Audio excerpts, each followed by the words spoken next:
నిన్నటి రోజున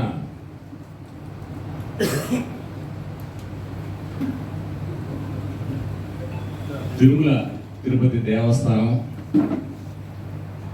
కలియుగ దైవమైనటువంటి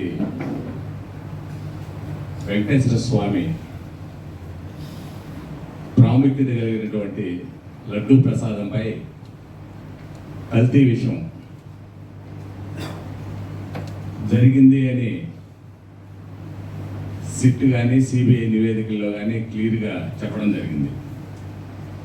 నిన్నటి రోజున వైఎస్ఆర్సీపీ పార్టీ కార్యాలయం నందు మిత్రులు మా ప్రతిపక్ష నాయకులైనటువంటి అందరూ కూడా మాట్లాడారు. సిబిఐ కానీ సిట్ కానీ జంతు కొవ్వు కలపలేదని చెప్పని రిపోర్ట్ ఉంది అని. జంతు కొవ్వు కలపలేదని రిపోర్ట్లో లేదు.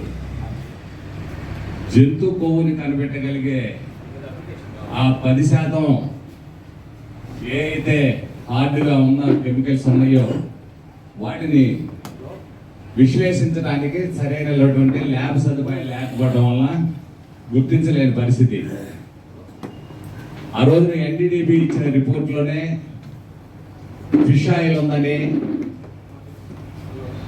అదేవిధంగా యానిమల్ ఫ్యాట్ ఉందని చెప్పని ఆ రోజు ఇచ్చినటువంటి రిపోర్టు ద్వారానే తెలుగుదేశం పార్టీ జాతీయ అధ్యక్షులు ముఖ్యమంత్రి వర్యులు నారా చంద్రబాబు నాయుడు గారు అయితేనేమి, జనసేన పార్టీ అధ్యక్షులు ఉప ముఖ్యమంత్రి పవన్ కళ్యాణ్ గారు అయితేనేమి ఆ రోజు మాట్లాడడం జరిగింది.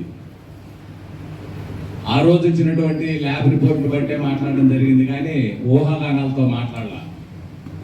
తదుపరి సిట్ వేయడం, సుప్రీంకోర్టు ఆధ్వర్యంలో సిబిఐ రావడం, ఈడీ కూడా ఎంటర్ అయ్యి ఈ కల్తీ నెయ్యిలో జరిగినటువంటి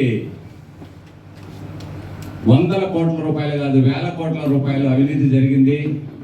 ఇవన్నీ హవాలా మార్గం ద్వారా ఎవరికి చేరిని ఎక్కడికి చేరిని అనే విషయం మీద కూడా ఈడీ ఈ రోజున దర్యాప్తు చేస్తున్నటువంటి విషయం మనందరం కూడా గుర్తుపెట్టుకోవాలి. ఈ రోజున శ్రీశైలం దేవస్థానం అయితేనేవి ప్రముఖ దేవస్థానాల్లో సప్లై చేసినటువంటి నీతిలో కూడా కల్తీ ఉన్నదని చెప్పని రిపోర్ట్స్ వచ్చున్నాయి. మనం రోజు తినే పామాయిల్ రేటుకి నెయ్యి ఎలా వస్తుంది అనేది టెండర్లో లోపల ఆ రోజు ఉన్నటువంటి లోపాలన్నీ కూడా బట్టబయలైనటువంటి విషయం. అర్హత లేని కంపెనీలన్నీ టెండర్లో పాల్గొనే విధంగా టెండర్ యొక్క విధి విధానాలు అర్హతల్ని మార్చినటువంటి విషయం. ఆఫ్టర్ ఆల్ ఒక తిరుమల తిరుపతి దేవస్థానంలో ఒక చిన్న ఎంప్లాయ్ చిన్నప్పన్ మన వైవి సుబ్బారెడ్డి గారి దగ్గర పర్సనల్ పిఏగా ఉన్నాడు. చిన్నప్పన్ ఈరోజు రోజుకి 250 నుంచి 300 సుభద్ర టికెట్లు అయితేనేవి ఈరోజు పేపర్లో వచ్చింది, మనం చూసాం. నెలకి 6,000 చిల్లర 6,000 పైబడి సుభద్ర టికెట్లు చిన్నప్పటి ఇచ్చాడని అంటేనే మనం అర్థం చేసుకోవాలి. ఈ రోజున 2,50,000 మంది ఓటర్లతో ఎమ్మెల్యేగా గెలిచినటువంటి వ్యక్తి ఎమ్మెల్యే కార్యాలయం దగ్గర ఎమ్మెల్యే గారు రోజుకి కొన్ని 100 మంది వచ్చి దర్శనానికి టికెట్లు అడుగుతుంటే ఇవ్వలేని పరిస్థితి. 5 రోజులు మాత్రమే వారానికి, నెలకి 25 రోజులు, 25 రోజులు కూడా రాదు, 22 రోజులు. ఈ 20 రోజుల్లో 26, 120 టికెట్లు అయితేనే సుభద్ర టికెట్లు ఎమ్మెల్యే గారు ఇవ్వగలరు. నెలకి 120. వీళ్ళు రోజుకు 250 టికెట్లు ఇచ్చారని అంటే, చిన్నప్పని తీసుకున్నాడని అంటే, ఒక నెలకి 6,000 చిల్లర తీసుకున్నాడని అంటేనే మనం అర్థం చేసుకోవచ్చు చిన్నప్పటి యొక్క పలుకుబడి ఏ రకంగా తిరుమల దేవస్థానంలో ఉందని. ఇది ఎక్కడి నుంచి వచ్చింది? ఇతను ఈ కల్తీ నెయ్యి అమ్మకం ద్వారా వచ్చినటువంటి డబ్బులను హవాలా మార్గంలో ఆ రోజున ప్రభుత్వంలో ఉన్నటువంటి ప్రభుత్వ పెద్దలకు చేరవేశాడు కాబట్టి అతనికి అంత గౌరవం అంత విలువ వచ్చి ఈ రోజున శుభదం టికెట్లు 6,000 టికెట్లు నిలకించారంటేనే అర్థం చేసుకోవాలి. ఈ రోజున ఈడీ కూడా హవాలా మార్గంలో ఏ కంపెనీలకు వెళ్ళి ఎవరికి డబ్బులు వెళ్ళి అని చూస్తే కురియర్ బాయ్ ఒక కంపెనీలో డైరెక్టరు, అతని పేరు మీద ఒక కంపెనీ ఉంటుంది, చిల్లర అంగడి పెట్టుకున్న అతని మీద ఒక అంగడి ఒక కంపెనీ ఉంటుంది. ఇటువంటి కంపెనీలందరికీ దొడ్డి మార్గంలో ఈ హవాలా నిధులన్నీ చేరటం ఈ కల్తీ నీటి ద్వారా. కల్తీ మద్యం కేసు కూడా ఒక పక్కన జరుగుతుంది. దాంట్లో కూడా 100 కోట్ల అవినీతి, 1,000 కోట్ల రూపాయల అవినీతి బయటపడింది. 2019-24 మధ్యలో మీరు చేసినటువంటి ఈ కల్తీలన్నీ కూడా ఈ రోజున మీకు బట్టబయలైతే మీరు తట్టుకోలేక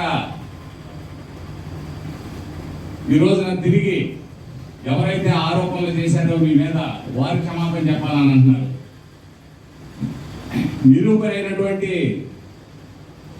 విషయాల మీద మీరు మాట దాటేస్తూ జంతు కొవ్వు కలపలేదని సిబిఐ ఇచ్చింది, సిట్ ఇచ్చింది అని చెప్పానని అవాస్తవాలు మాట్లాడుతున్నారు. సిబిఐ కానీ సిట్ రిపోర్ట్లో కానీ జంతు కొవ్వు కలపలేదని ఇవ్వలేదు. కల్తీ నెయ్యి జరిగింది, కల్తీ నెయ్యి సరఫరా జరిగింది, కల్తీ నెయ్యితోనే లడ్లు తయారు చేశారని చెప్పనే రిపోర్ట్లో ఇచ్చారు. మీరు వాస్తవాలను దూరంగా పెట్టి ప్రజలను మభ్యపరచడానికి, హిందువుల మనోభావాలు దెబ్బతినే విధంగా ఈ రోజున కల్తీ లడ్డు పైన, కల్తీ నెయ్యి పైన మాట్లాడుతుంటే మీరు తట్టుకోలేకపోతున్నారు. ఈ రోజున భారతదేశంలోనే కాదు ప్రపంచవ్యాప్తంగా కూడా కలియుగ వెంకటేశ్వర స్వామికి ఉన్నటువంటి మహిమ, ఆ యొక్క దేవాలయానికి ఉన్నటువంటి విశిష్టత మనందరం కూడా గుర్తుపెట్టుకోవాలి. ఎక్కడ కల్తీ జరిగింది, ఎలా కల్తీ జరిగింది, ఎంత మేరకు కల్తీ జరిగింది, కల్తీ చేసిన వాళ్ళని శిక్షించాలి అనే తపన ఉండాలి. కానీ జరిగినటువంటి కల్తీని మసిపూసి మారేడికాయ చేసి తిరిగి ఎవరైతే మీ ఆరోపణలు, ఎవరైతే మీరు చేసినటువంటి పనులు బయట పెడుతున్నారో వారి మీదే తిరిగి దాడి చేయడం అనేది దొంగ అన్నట్టు. ఒకసారి చెప్పిన అబద్ధం 10 సార్లు చెప్తే నిజమైపోద్దని మీరు అనుకుంటున్నారు. ఇప్పటికీ కాదది. దయచేసి అవాస్తవాలను ప్రజల మధ్యకి తీసుకెళ్ళమాకండి. కల్తీ జరిగిన మాట వాస్తవం, జరిగినటువంటి విషయం వాస్తవం. అది జరపడానికి ఎవరైతే సహకరించారో వారందరి మీద కూడా కఠినమైన చర్యలు చేపట్టాలని కూడా ప్రభుత్వాన్ని కోరుతున్నాం. ఈ రోజున అధికార పార్టీ తెలుగుదేశం పార్టీ కానీ, జనసేన కానీ, బీజేపీ కానీ 3 పార్టీలు కూడా కూటమి ప్రభుత్వం, కూటమి నాయకులు ఒకటే చెప్తున్నాం. మీరు అవి చేసినటువంటి కల్తీ, మీరు చేసినటువంటి అవినీతి, మద్యంలో అయితేనేమి, అదేవిధంగా లడ్డు విషయంలో అయితేనేమి మీరు చేసినటువంటి విషయాలు ప్రజలకు క్షమాపణ చెప్పాలి. చేసినటువంటి తప్పు ఒప్పుకొని జరిగినటువంటి విషయాలను ప్రజల ముందు పెట్టి మీరు ఆ దేవదేవుని యొక్క కోపాగ్నికి, ఆయన యొక్క దీనికి మీరు బలి కావద్దని చెప్పి దయచేసి మిత్రులందరికీ కూడా ఈ రోజున మాట్లాడుతున్నటువంటి ప్రతిపక్ష పార్టీలో ఉన్నటువంటి మిత్రులందరికీ కూడా చెప్తున్నాం. దయచేసి లడ్డూ విషయం కానీ, ఏడుకొండల వాడు వెంకటేశ్వర స్వామి గురించి కానీ, ఆ కల్తీ విషయం గురించి కానీ దయచేసి మీరు మాట్లాడద్దు. తద్వారా మీకు అనేక నష్టాలు కూడా చేకూరుతాయి. ఆ దేవదేవుడు, కలియుగ దేవుడు తర్వాత మనం చేసిన పాపాలనే వచ్చే జన్మలో కాదు ఈ జన్మలోనే అనుభవించేటట్టు మనకి కనబడుతున్నటువంటి విషయాలు చాలా ఉన్నాయి ఉదాహరణలు.